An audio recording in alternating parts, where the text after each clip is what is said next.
şah məriz oldu, bəndə xuda. Tamamı döhtürlər, gəldilər, bunun baxdılar vəzinə, dedilər, sənin mərəzin bir dənə dərmanı biştər yoxdur. O da durasın, ulaq sütü içəcəksən, ulaq sütü.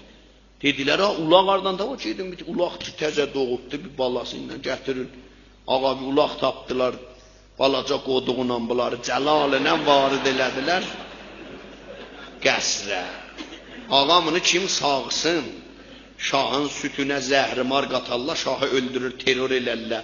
Elə vəzir sağsın bu ulağı. Vəzir keş sağ bu bəndə xudanı. Vəzir çırmalanıb, vəzir ağı sağır. Bu qoduq da hey başın soxur nənəsinin sütündən əmə. Vəzirin qoltuğundan qoduq. Vəziri nə tanıyır bənə, va neynəsin? O bilmir ki bu kimdir. O istəyir nənəsinin sütün əmə, bu da hey vırır o yana. Deyədi köpək olmalı da, şahla da süt qardaş olubsan da, sənə də heç də demək olmaz.